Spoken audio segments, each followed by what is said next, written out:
අද පාඩමේ තියෙන්නේ භාග කියලා හඳුන්වන්නේ කිසියම් සම්පූර්ණ කොටසකින් විශේෂිත වූ කොටසක්. කියන්නේ අපි සාමාන්‍ය සැලකුවොත් මේ වගේ වෘත්තාකාර වගේ වස්තුවක් සැලකුවොත් දැන් මේක ඔබට පේනවා ඇති කොටස් 8ක් තියෙනවා. එහි එක් කොටසක් විතරක් විශේෂයි. දැන් මෙය අපි එක් භාග කොටසක් ලෙස අපි මේක හඳුන්වනවා. ඒ කියන්නේ මේ මුළු කොටසකින් මේ විශේෂිත වූ කොටස ඒක සම්පන්නය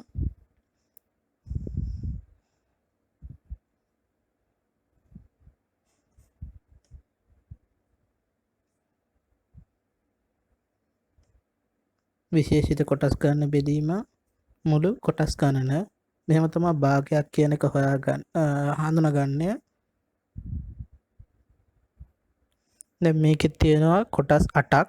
8න් අපි 3ක් වෙන් කරලා තියෙනවා. දැන් ඒක එතකොට අපි සම්පූර්ණ කොටස් ගන්න 3ක් සහ කියන්නේ සම්පූර්ණ කොටස් ගන්න 8ක් සහ විශේෂිත කොටස් ගන්න 3ක් මේ ලෙසින් අපි මේක අර්ථ දක්වනවා. මේ ලෙසින් අපි මේක සඳහන් කරනවා. දැන් අපි බලමු භාග අංකණය කියන එක. ඒ කියන්නේ කලින් මම සඳහන් කරා භාග මේක අංකණය කරනවා කියලා. දැන් මේක භාග අංකණය කියලා කියන්නේ ඒ කියන්නේ දැන් මම මේ මෙලෙස මේ ඉහළින් සටහන් කරපු කොටස ඒ කියන්නේ විශේෂිත වූ කොටස් ගණන කියන එකට අපි විශේෂිත වචනයක් විදිහට ලවය කියන එක අපි පාවිච්චි කරනවා. සම්පූර්ණ කොටස් ගණනට හරය කියන එක පාවිච්චි කරනවා. දැන් අපි මුලදී ගත්ත උදාහරණය දැන් මෙතන 8න් 3ක් කියන එක ගත්තා. මේකේ ලවය වශයෙන් එන්නේ 3 ලවය 3යි හරය 8යි. එතකොට භාග අංකණයෙන් දැක්වුවොත් 8න් 3යි. දැන් මේකේ භාගවල මේ අංකණය මේ ලෙස ඒ කියන්නේ මේක සාමාන්‍යයෙන් මේ ප්‍රකාශ කරන්නේ මේ ආකාරයකට. දැන් මේකේ තවත් තියෙනවා භාගවල පරස්පරය කියලා එකක් ඔබ අහලා ඇති විශේෂිත දෙයක්. මේ භාගවල පරස්පරය කියලා කියන්නේ මේ හරය ලවය ලෙසත් ලවය හරය ලෙසත් උඩ යට මාරු කර ලිවීම. ඒ කියන්නේ කිසියම් භාගයක් එකෙන් බෙදූ විට ලැබෙන අගය පරස්පරය ලෙස හඳුන්වනවා. කියන්නේ දැන් අපි මෙතනින් ගත්ත ලවය 3යි හරය 8යි. දැන් අපි මේ භාගයෙන් පරස්පරය සලකමු. පරස්පරය හරය ලෙස ලවය ලවය ලෙස හරයක් ගැනීමෙන් ඒ කියන්නේ 3න් 8යි. මේ තමයි පරස්පරය.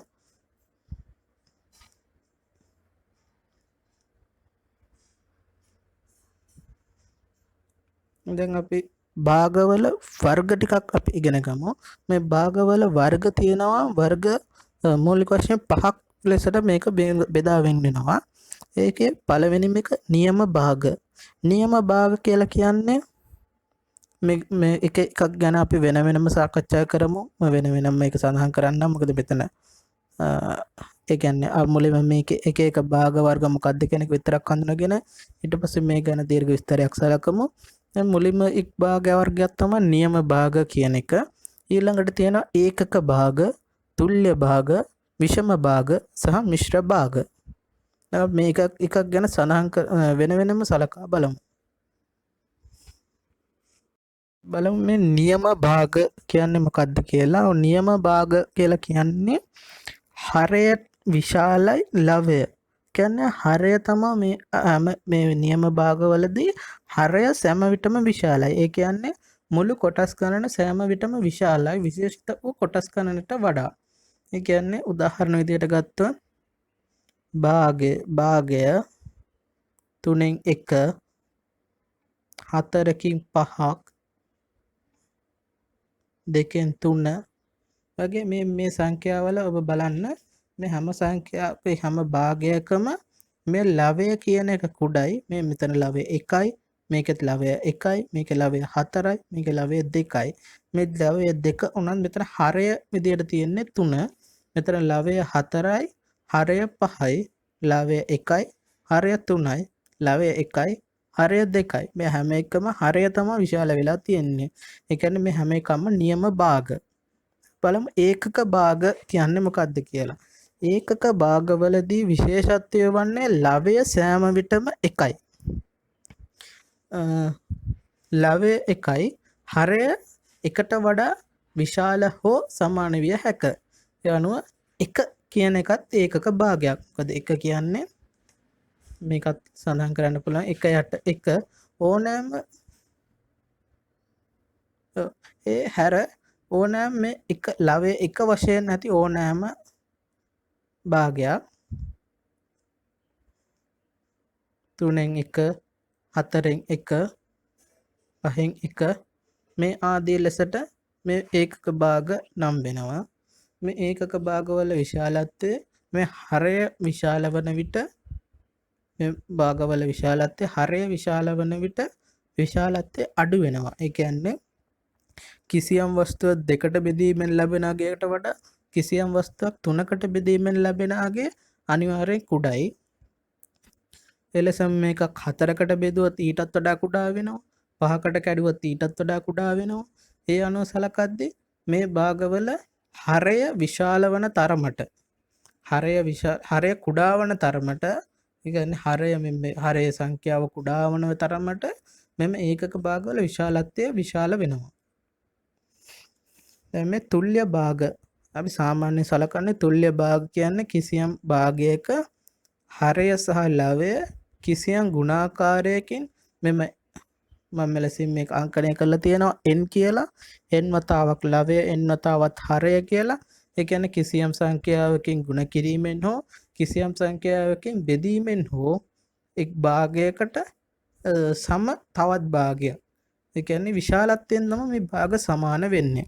දැන් අපි බලමු භාගය වගේ එකක් ගත්තොත් මේක හරය සහ ලවය කියන එක දෙකෙන් වැඩි වෙලා 4න් 2 8න් 4 ඊළඟට 8න් 16 මේ ලෙසට යනවා. මේ හැම එකම අගය භාගයයි. ඒ කියන්නේ මේ හැම එකම සංඛ්‍යාව මේ සංඛ්‍යාත්මකව මේ අසුළු කරොත් ලැබෙන්නේ භාගයක්. නමුත් මේ එක එකකට දැන් මෙතනදී මම මේක දෙකෙන් වැඩි කරලා ගත්තා. මේක උඩත් 2යි යටත් දෙකෙන් වැඩි කරගත්තා. මේක 4න් 2යි මේක 8න් 4යි 16න් 8ක් යන ලෙසට මේක යන්නේ. මේ තුල්්‍ය භාගවල විතර මෙම තුල්්‍ය භාගවල එක්ක මේක බෙදලා ගන්නත් පුළුවන්. එහෙම නැත්නම් මේක ගුණ කරලා ගන්නත් පුළුවන්. මේ n කියන එක එක්ක භාග සංඛ්‍යාවක් වෙන්නත් පුළුවන් නැත්නම් පූර්ණ සංඛ්‍යාවක් වෙන්නත් පුළුවන්. ධන ඍණ ඕනෑම සංඛ්‍යාවක් මේ වෙන්න පුළුවන්. අපි සලකමු විෂම භාග කියන එක. විෂමයි කියලා හඳුන්වන්නේ දැන් සාමාන්‍යයෙන් අපි විෂමයි කියලා හඳුන්වනවා. ඒ කියන්නේ එකිනෙකට වඩා මේ සාමාන්‍ය භාග වලට වඩා ටිකක් වෙනස්ම සංඛ්‍යා කියන්නේ ටිකක් වෙනස් වෙන්න ඕනේ විෂමයි කියලා කියනවනම්. කියන්නේ ලවය කියන්නේ මේකේ විෂම භාගවල තියෙන විශේෂත්වය තමයි හරය සෑම විටම කුඩායි. මොකේට වඩාද? ලවයට වඩා. ඒ කියන්නේ ඉහළ තියෙන සංඛ්‍යාවට වඩා පහළ තියෙන සංඛ්‍යාව අනිවාර්යයෙන්ම කුඩායි. උදාහරණ විදිහට ගත්තොත් 5න් 2 3න් 2 7න් 3 මේ ලෙසට ගත්තාම මේ හරය කියන එක සෑම විටම කුඩායි. ලවය කියන එක විශාලයි. මේ වඩත් පේනවා ඇති. දැන් ඊළඟට මේ භාග යටතේ මම ඊළඟට මම කිව්වේ මිශ්‍ර භාග කියන එක. මෙම මිශ්‍ර භාග කියලා කියන්නේ පූර්ණ සංඛ්‍යාවක සහ එක් නියම භාගයක ගුණිතයක්. ඒ කියන්නේ උදාහරණයක් විදිහට ගත්තහම 1යි 4න් 3 මම මේක පහලින් ලියන්නම්. මේ තවත් කරුණක් ඔබට පැහැදිලි කළ යුතු නිසා 2යි 4න් 1යි 3යි 6න් 1යි යනාදී මෙම උදාහරණ මම ගත්ත මේ ලෙසට තමයි තියෙන්නේ. කියන්නේ මේක පූර්ණ සංඛ්‍යාවක් තියෙනවා. තව නියම භාගයකුත් තියෙනවා. මුලින් සඳහන් කරා හරයට වඩා ලවය කුඩා වන භාගයක් නියම භාගයක් කියලා. ඒකක භාගද නියම භාග වේ කියලා මම කිව්වා. ඒකක භාග සියල්ල නියම භාග වුණත් සියලුම නියම භාග ඒකක භාග නොවේ. ඒකත් මතක තියාගන්න.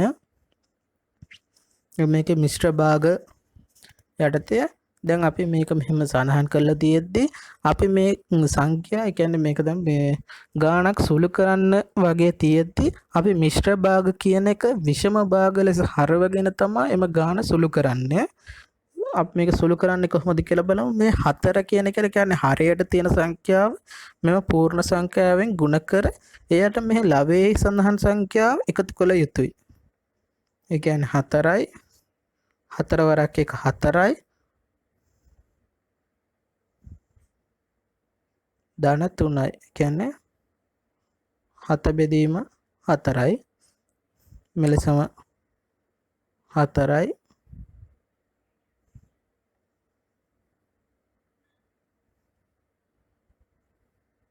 9 බෙදීම 4යි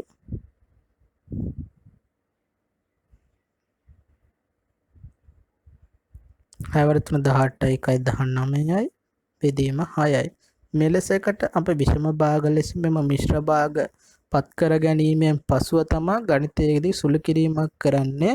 ඒ වගේම කිසියම් ගණිත ගැටලුවකදී අවසාන පිළිතුර ලෙසකට මෙලෙස විෂම භාගයක් ලැබහොත් ඔබ එය අනිවාර්යයෙන්ම මිශ්‍ර භාගයක් ලෙස තැබිය යුතුයි.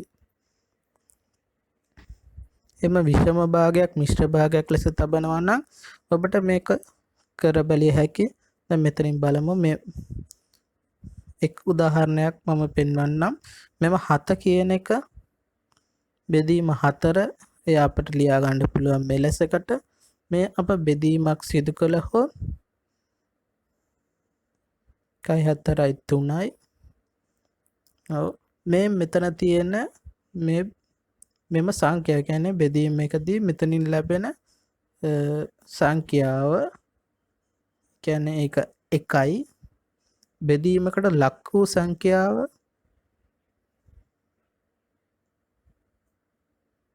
4යි ශේෂය 3යි. මෙලෙසකට තමා මේ විෂම භාගයක් මිශ්‍ර භාගයක් ලෙසට හරවන්නේ. ඔබට මේක තේරුනේ නැත්නම් ඔබට තවත් උදාහරණයක් මම සඳහන් කරන්නම්. 9 බෙදීම 4 ඒ මෙතනින් සඳහන් වෙලා තියෙන එකක් මම ගත්තේ. 9 බෙදීම 4 මේකෙදි 2යි එකක් ඉතුරු වෙනවා. ඒ කියන්නේ මෙතන ලැබෙන මේ පූර්ණ සංඛ්‍යාව බෙදීමේ ලක් වූ සංඛ්‍යාව 4යි ශේෂය 1යි. මෙලෙසින් තමයි විෂම භාගයක් මිශ්‍ර භාගයක් ලෙස සැකසීමේදී මේ සංඛ්‍යාව බෙදීමකට ලක් කළ යුතුයි. විෂම භාගයක් මිශ්‍ර සංඛ්‍යාවක් ලෙස ලිවීමේදී හරය එලෙසමයි මෙම ලවය ලබා ගන්න ලබන්නේ. මෙම හරය වතාවක් මේ ඇති පූර්ණ සංඛ්‍යාවේ ගුණිතය සහ මෙහි උඩ ඒ කියන්නේ ලවයේ ඇති සංඛ්‍යාවේ ඓක්‍ය සැලකීමෙන්. ඊළඟට අපි සලකමු මේ මිශ්‍ර භාග දෙකක් එකතු කරන්නේ කොහොමද කියන එක. මේ මිශ්‍ර භාග දෙකක් එකතු කිරීමේදී ඔබ මුලින්ම මෙම මිශ්‍ර භාග විෂම භාග ලෙස පත් කළ යුතුයි.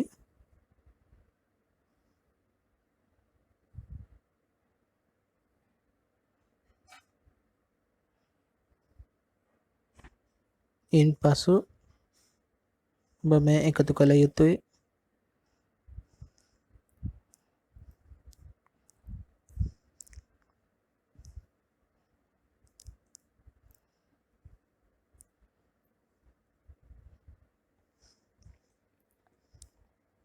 ඒ වගේම අඩු කිරීමකදීද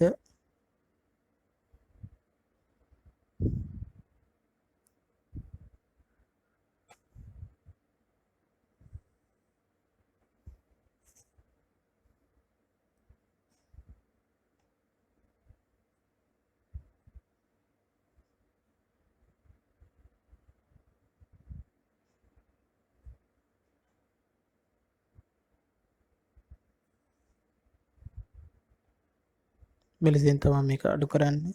මේ මුල් කොටස් ටික නම් ඔබට පැහැදිලි ඇති කියලා මම හිතනවා. මම මේ අවසාන මේ දෙකෙන් විතරක් උදාහරණයක් කියලා දෙන්නම්. මේ ඓක්‍ය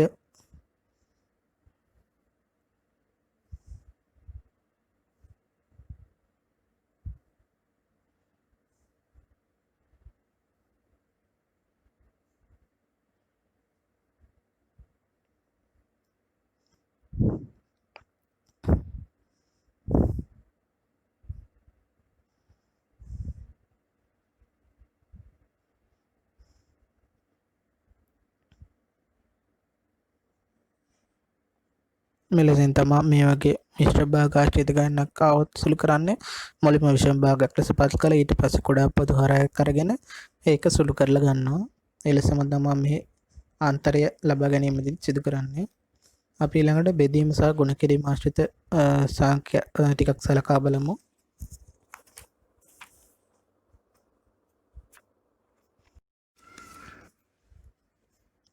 දැන් ඊළඟට අපි සලකමු භාග ආශ්‍රිත ගණිත කර්ම කිහිපයක්.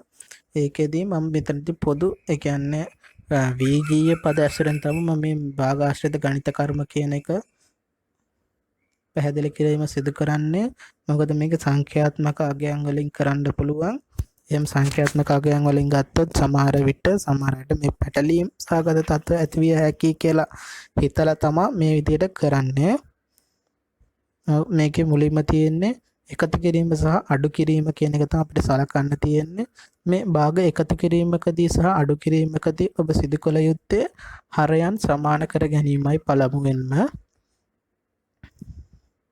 කියන්නේ දැන් අප මෙතන තියෙන්නේ 1යට m සහ 1යට n කියලා.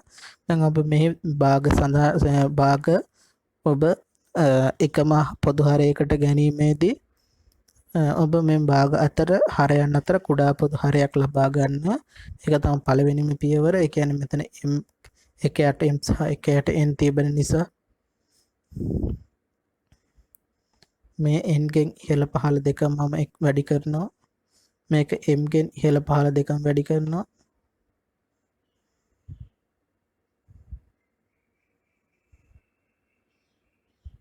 මෙලෙස තමයි මේක අවසාන පිළිතුර ලැබෙන්නේ m ධන n mn කියලා.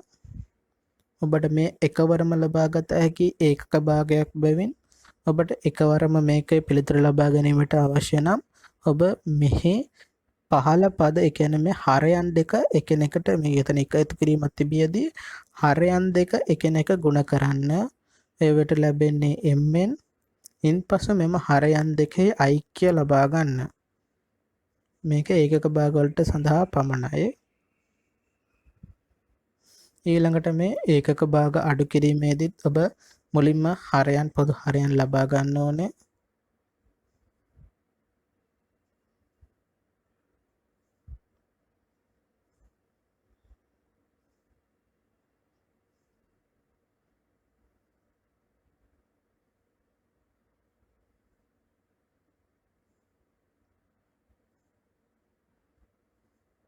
මෙලෙස තමයි අවසාන පිළිතුර ලැබෙන්නේ.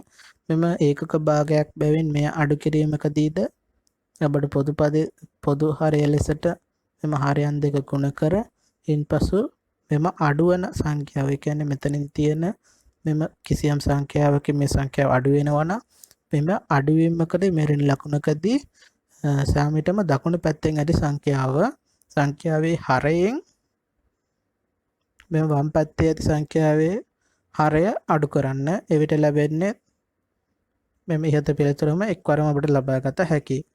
ඊළඟට මෙම හරයන් දෙක අසමාන ඒ වගේම මෙම නියම භාග දෙකක් තමයි මම මෙතන සලකන්නේ. m1 n ට වඩා කුඩයි m1 p ට වඩා කුඩයි. මෙලෙස විටකදී පොදු හරය np pm0 සහ m1 n එලෙසම භාග අඩු කිරීමකදී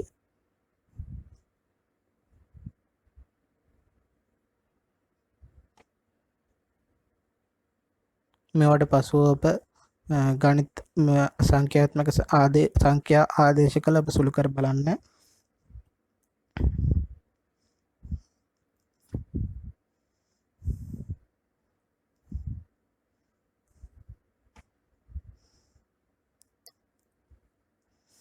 දැන් අපි මෙතනදී මේ විශේෂිත දෙයක් ඒ කියන්නේ මෙතනින් මිශ්‍ර භාග දෙකක් සුළු කරන්නේ කොහොමද?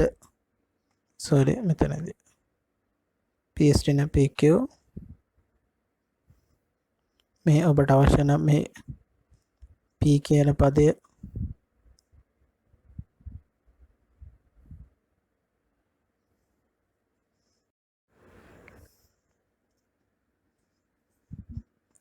ඊළඟට අපි සලකමු ගුණ කිරීම සහ බෙදීම අවශ්‍යතු භාග ආශ්‍රිතව කොහොමද කරන්නේ කියලා.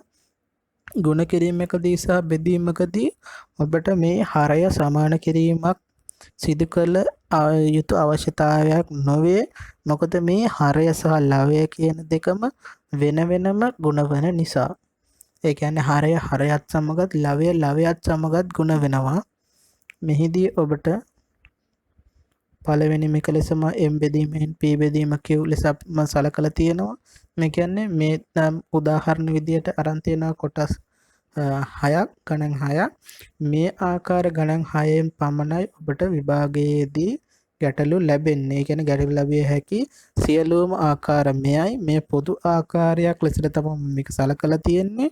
මොකද මට මේක එක ගණන් විදියට ගත්තාම මට මේක මේ පෙන්වන්න, ඒ කියන්නේ ගාණක් හදන හැටි පෙන්වන්න ටිකක් අමාරුයි. ඒ කියන්නේ කාලය එක්ක ප්‍රශ්නයක් තියෙන නිසා, එම නිසා තමයි මා මෙලෙසකට පොදු, ඒ කියන්නේ පොදු වින්‍යාසයකට අනුව, ඒ කියන්නේ පොදු බීජීය පද ආශ්‍රයෙන් මම මෙම ගණිතය ආශ්‍රිතව කියන්නේ මේ භාග ආශ්‍රිත ගණිත කර්ම කොහොමද මේ සිද්ධ කරන්නේ කියලා පෙන්වන්නේ.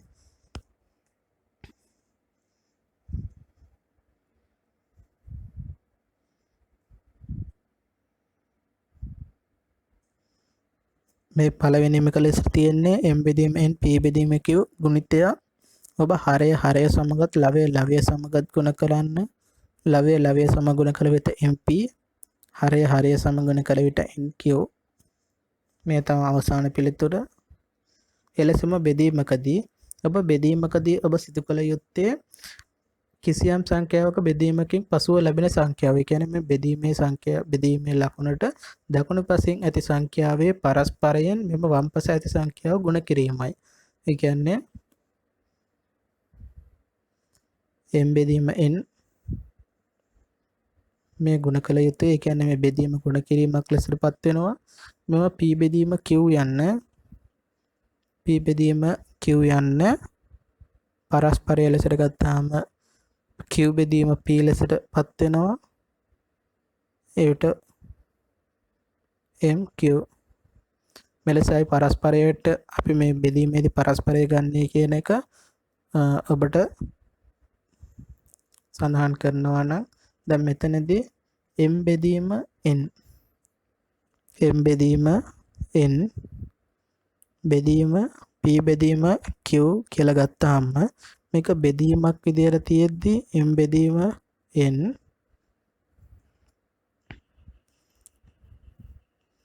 p බෙදීම q මෙය සුළු වෙන්නේ මේ ලෙසටයි.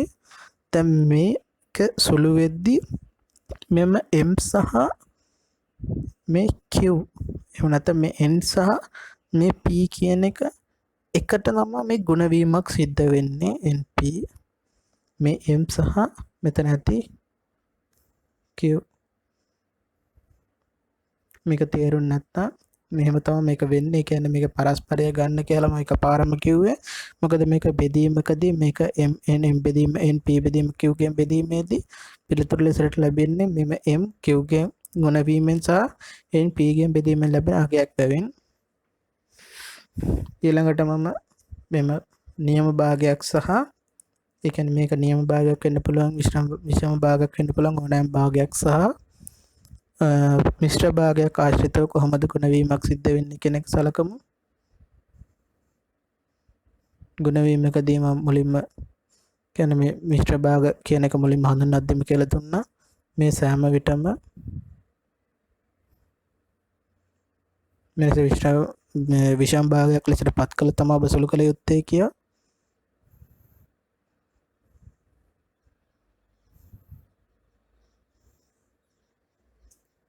මේ තමයි අවසාන පිළිතුර. ඊළඟට එම සංඛ්‍යාව බෙදීමකට ලක් වුණොත් කොහොමද කියන එක තමයි ඊළඟට උදාහරණයක් විදිහට මම ගත්තේ.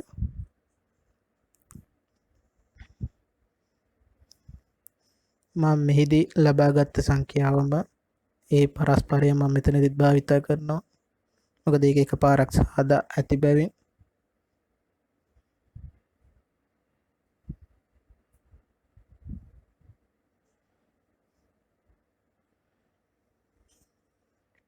ඊළඟට තියෙන්නේ විෂම භාග දෙකක් මිශ්‍ර භාග දෙකක් බෙදීම සහ ගුණ කිරීම.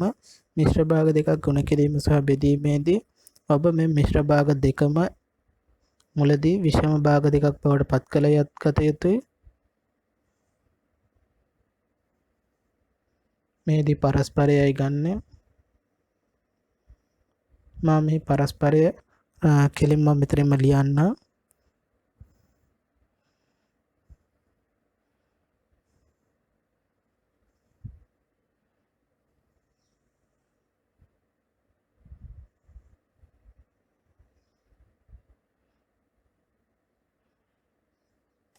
ඒ වගේම ගුණිතයකදී මේ විෂම භාගයක් ලෙසට පත් කළ පසුයි ඔබ ගුණ කිරීම සිදු කළ යුත්තේ.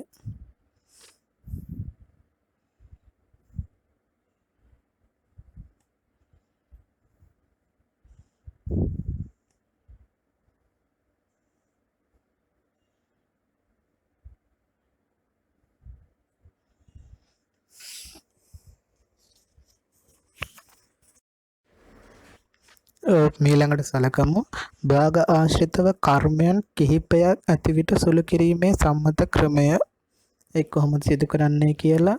මෙහිදී අපි පිළිගත් ක්‍රමවේදයක් අනුගමනය කරනවා. මේ අප ඉංග්‍රීසි භාෂාවෙන්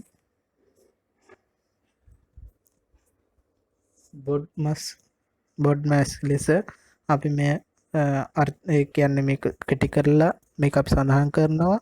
එහෙම නැත්නම් සිංහලයේදී සිංහලෙන් වන් බෙගු ද රි ලෙස අපි මේක සඳහන් කරනවා. මේක මොකද්ද මේ කියන්නේ මෙතනදී අපි කොහොමද මේක සුළු කරන්නේ කියන එක ගැන බලමු.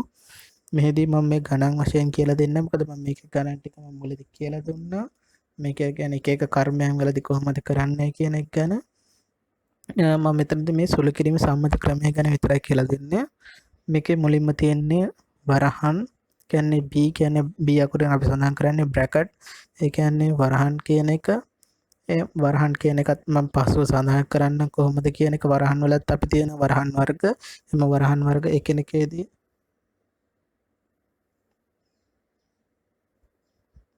වරහන් වලත් එකිනෙකේදී සුළු කිරීමේදී තියෙන විශේෂිත ඒ කියන්නේ ක්‍රමවේදයක්.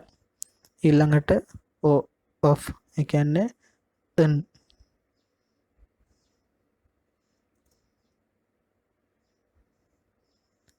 n කියන ඉන් අකුරෙන් අපි සඳහන් කරන්නේ විශේෂිත වූ ගුණ කිරීමක්. මෙයත් ගුණ කිරීමේ ලකුණකින්මයි. ඒ කියන්නේ ගණිතයේදී අපි මෙය ගුණ කිරීමක් ලෙසට තමයි සලකන්නේ. ඒ කියන්නේ දැන් අපි උදාහරණයක් විදිහට ගත්තොත් කිසියම් දීපලකින් 4න් 3ක් මාලාටද තවත් 4න් 1ක් සීතාටද ලෙසට අපිට වෙන් කරලා දුන්නොත් ඒ කියන්නේ මුළු ඉඩමකින් 4න් 1ක් ඒ කියන්නේ මුළු ඉඩමකින් නම් 1ක් මින් 4න් 3ක් මෙම එහින් සීතාට 3න් 1ක් ඉන් කියන එකේ අර්ථ දැක්වීම තමයි මේ ගුණ කිරීමක් කියන එක තමයි මේකේ ඒ කියන්නේ අභ්‍යන්තර අර්ථය දැක්වීම. ඊළඟට D එහිදී හඳුන්වන්නේ බෙදීම කියන එක. ඊළඟට M ගුණ කිරීම. A එකතු කිරීම එනම් ධන ලකුණකින් සඳහන් වෙලා තියෙන දේ. ඊළඟට අඩු කිරීම ඍණ. මෙම ඍණ කියන එක ඍණ සංඛ්‍යාවක් කියන එක නෙමෙයි. ඒ කියන්නේ අඩු කිරීමක් කියන එකට තමයි මේක සලකන්නේ. ඒ අනුව අපිට මේකේ සම්මත ක්‍රමය තමයි මුලින්ම වරහන් සුළු කළ යුතුයි. කියන්නේ වරහන් ඉවත් කළ යුතුයි. ඉන්පසු n කියන්නේ ගුණ කිරීමේ ලකුණු සඳහන් කර එම ප්‍රකාශනය ලියාගත යුතුයි. ඉන්පසු බෙදීම, ඉන්පසු ගුණ කිරීම, ඉන්පසු එකතු කිරීම සහ අඩු කිරීම යන ආදී ලෙසට තමයි මේක සිදු කරන්නේ. දැන් මම මුලින්ම සඳහන් කළා වරහන් වල ප්‍රභේද කිහිපයක් තිබෙන බවත්, එහිදීද කිසියම් සම්මත ක්‍රමයක් තිබෙන බවත්. වරහන් වලදී තියෙන ප්‍රභේද තමයි සුළු වරහන, කොටු වරහන සහ සංගල වරහන.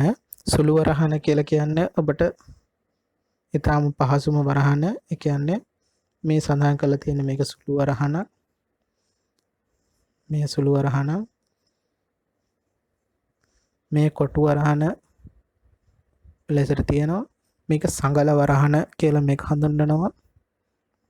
මේ සංගල දෙකක් සහිත මේ සංගල වරහන කියන එක. මෙහිදී මෙම වරහන් වර්ග සුළු කිරීමේදී ඔබ මෙහිදී මෙම සැලකුවා ලෙසටම සම්මතයක් ලෙසට අපි සම්මතයක් ලෙස පිළිගන්නවා. මුලින්ම සුළු වරහන ඇතුළත් කොටස, ඒ කියන්නේ සුළු වරහන තුල ඇති කොටස, ඉන්පසු කොටු වරහන තුල ඇති කොටස සහ ඉන් අනතුරුව සංගල වරහන තුල ඇති කොටස සුළු කිරීමක් ලෙසට තමයි අපි සලකන්නේ. ඊළඟට කියන්නේ දැන් අපි බලමු මේක යටතේ ඇති ඝන කිහිපයක්. මේකේ තියෙනවා පළවෙනි ප්‍රශ්න විදියට මාලා අඹ තොගයක් මිලට ගත්තාය. එම අඹ තොගයෙන් 8න් එකක් නරක් වී තිබිනි. නරක් නොවී අඹ කොටසින් 7න් එකක් අමු අඹ විය. ඉතුරු නරක් නොව ඉදුණු අඹ කොටස විකුණුවාය කියලා විස්තරයක් දීලා තියෙනවා.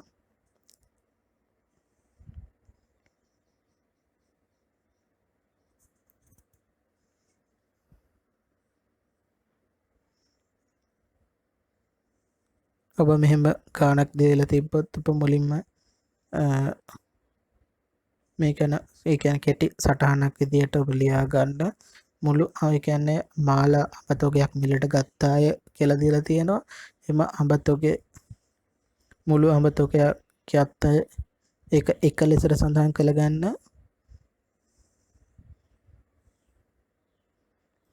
ඉන්පසු දීලා තියෙනවා 8න් එකක් නරක් වී තිබුණේ කියලා.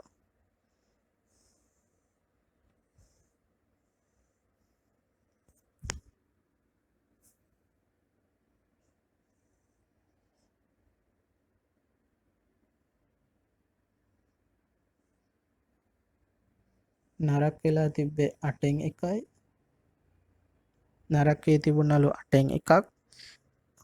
හරි, ඊළඟට නරක් නොව කොටසින් කියන්නේ නරක් නොව කොටසක් මෙතනත් ඇති.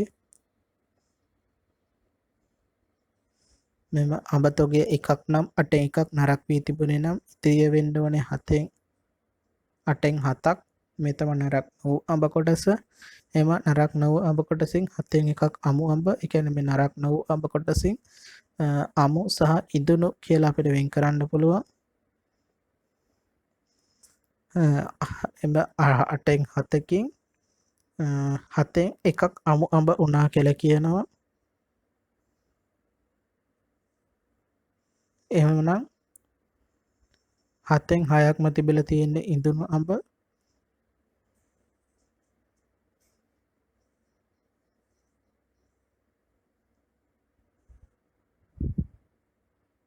ඒ කියන්නේ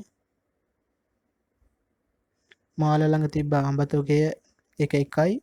නරක් නොව අඹ තොගය 8න් එකයි. නරක් වූ අඹ තොගය 8න් එකයි. නරක් නොව අඹ තොගය 8න් 7යි. එම නරක් නොව අඹ තොගයද අපිට අමු සහ ඉඳුණු ලෙසට වෙන් කරන්න පුළුවන්. ඒ අමු අඹ තොගයේ අමු අඹ ප්‍රමාණය 8න් එකයි. ඒ කියන්නේ මුළු අඹ තොගයෙන් 8න් එකයි. මුළු අඹ තොගයෙන් 8න් 6ක් තිබිලා තියෙනවා. නරක් නොව ඉඳුණු අඹ ගෙඩි ගණන.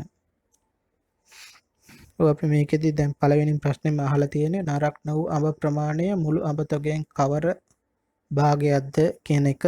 ඒ කියන්නේ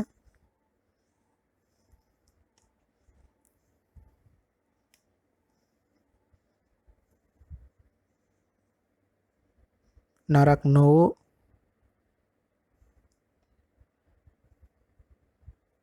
අඹ ප්‍රමාණය නරක් නොව අඹ ප්‍රමාණය ඇවිල්ලා මුළු අඹ තොගයෙන් ඒ කියන්නේ මුළු අඹ තොගයෙන් අඩු කරන්න නරක් වූ අඹ තොගය එවිට මුළු අඹ තොගය 1යි. නරක් වූ අඹ තොගය 8න් එකයි.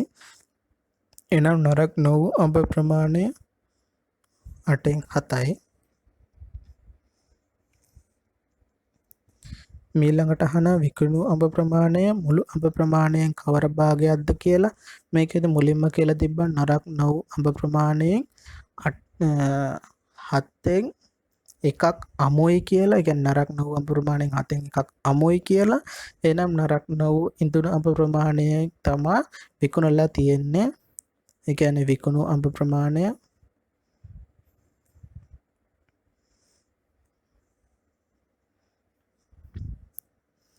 විකුණු අඹ ප්‍රමාණය එන්නේ මෙම නරක් නො වූ අඹ ප්‍රමාණයෙන්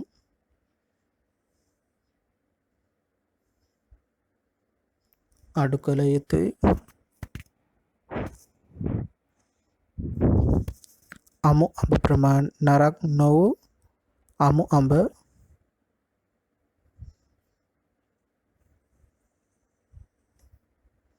නරක් නො වූ අඹ ප්‍රමාණය 8න් 7ක් ලෙස අපි සලකන්නේ මුලින්ම හොයාගත්තා. නරක් නො වූ අමු අඹ ප්‍රමාණය මින් 7න් 1යි.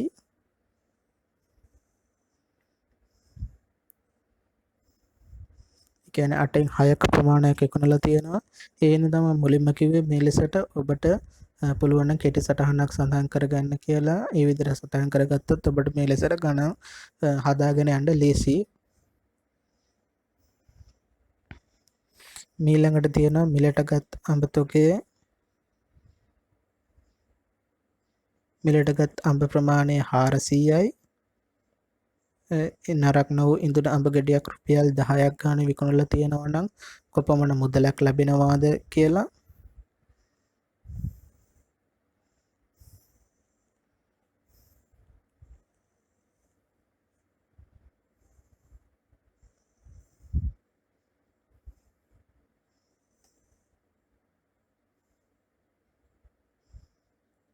මෙලෙස වගන්ති රචනා ප්‍රශ්න ලිවීමේදී ඔබ මෙලෙසකට සමීකරණ දැක්වීම අනිවාර්යයි. අඹ විකිණීමෙන් ලැබෙන මුදල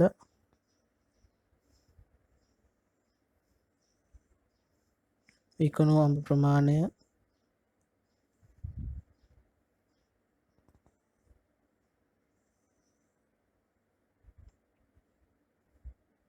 මිලටගත්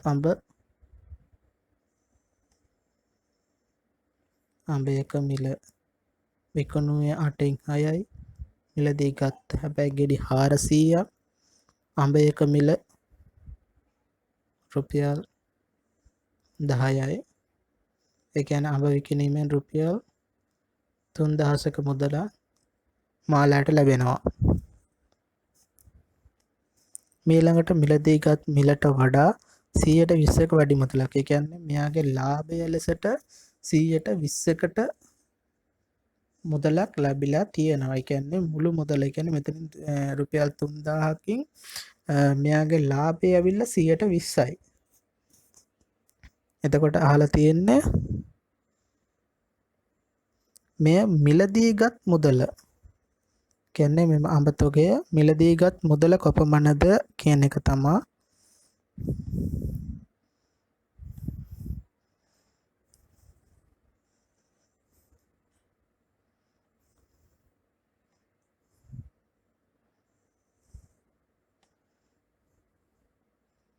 අඹ විකිණීමෙන් ලැබෙන මුදල රුපියල් 3000යි.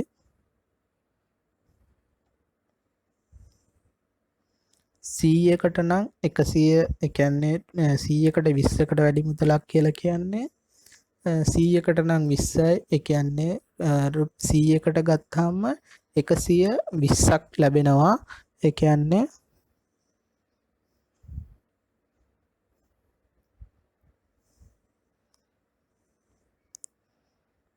100ක් ගත්ත විට 120ක ලාභයක් ලැබලා තියෙනවා. ඒ තමයි මෙලෙසට සඳහන් කරන්නේ.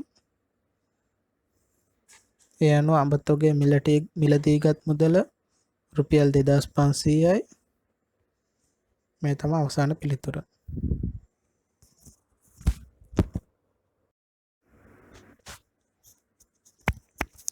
ඊළඟට අපි සලකමු මේ දෙවැනි ගාන විදිහට දීලා තියෙන්නේ මේ පුස්තකාලයක පොත්තා සම්බන්ධ වෙන ගාන.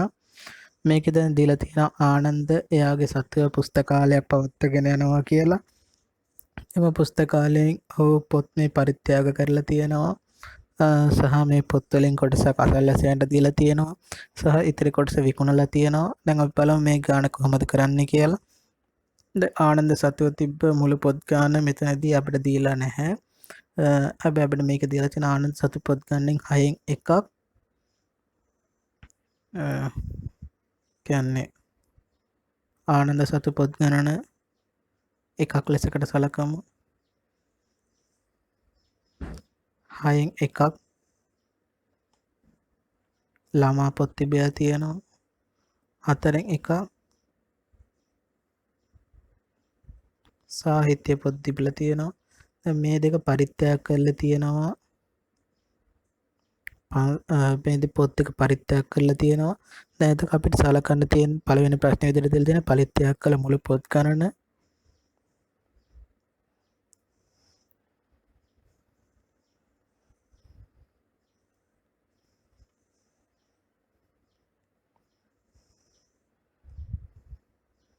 පරිත්‍යාග කළ මුළු පොත් ගණන මෙම් සාහිත්‍ය පොත්වල සහ ළමා පොත්වල එකතුව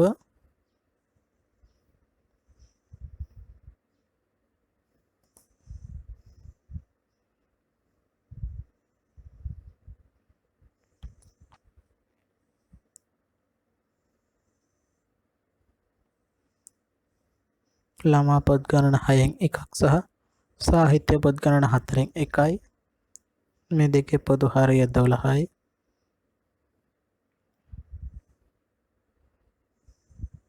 ගැන උසත් පොත් ගණනෙන් 12න් 5ක් ඔහු පරිත්‍යාග කරලා තියෙනවා.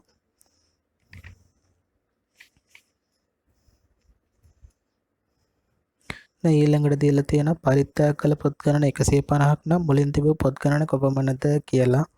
කියන්නේ මුලින් තිබූ පොත් ගණන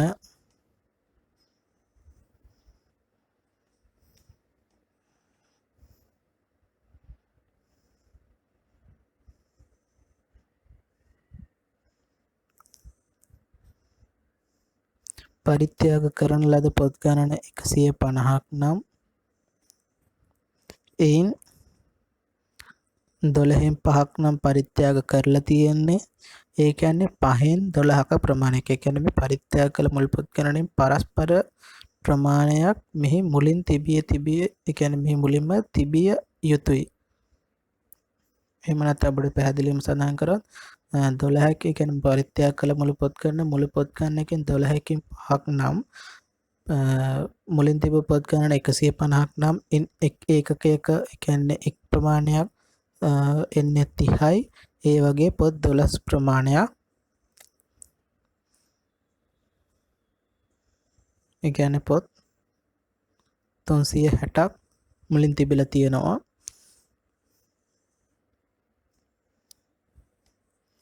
ඊළඟට තිබිලා තියෙනවා ඊළඟට අහන්නේ ඉතිරි වූ පොත් වලින් 60ක් කවර භාගයක්ද කියන එක. කියන්නේ දැන් 360යි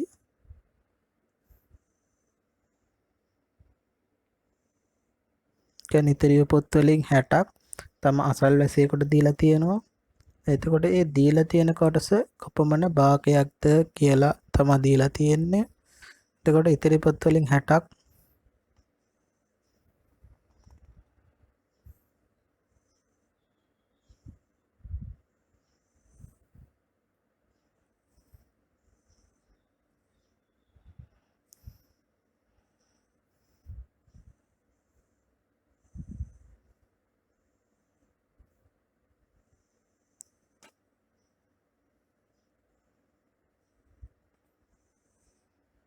මුළු පොත් ගණනින්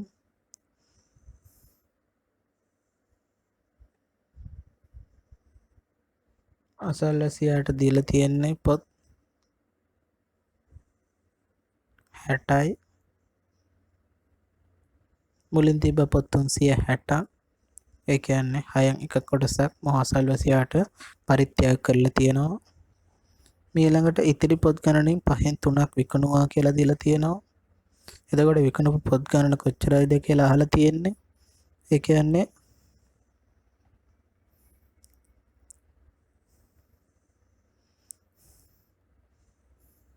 අපි මුලින්ම හොයන්න ඕනේ ඉතිරි පොත් ගණන මුලින් තිබ්බ පොත් ගණන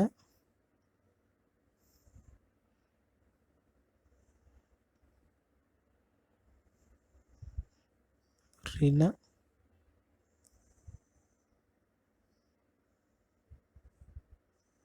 පරිත්‍යාග කළ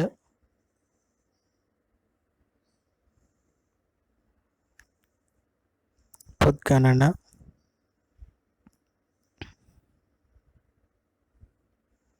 එතකොට මුලින් තිබූ පොත් ගණන 360යි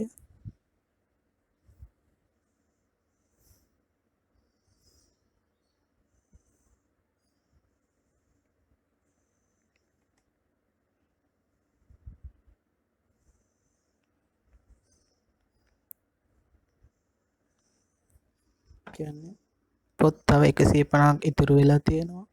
එම පොත් ගණනකින් 5න් 3ක් තමයි විකුණන්නේ. එතකොට විකුණන ලද පොත් ගණන පොත් ප්‍රමාණය 150කින් 5කින් 3ක් ඒ කියන්නේ පොත් 90ක්. දැන් මේකේ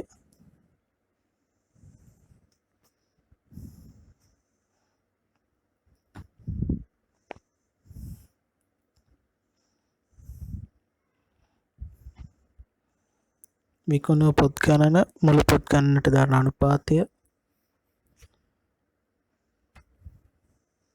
විකුණු ලද පොත් ප්‍රමාණය 90යි මුලින් තිබ්බ පොත් ප්‍රමාණය 360යි ඒ කියන්නේ 4 1යි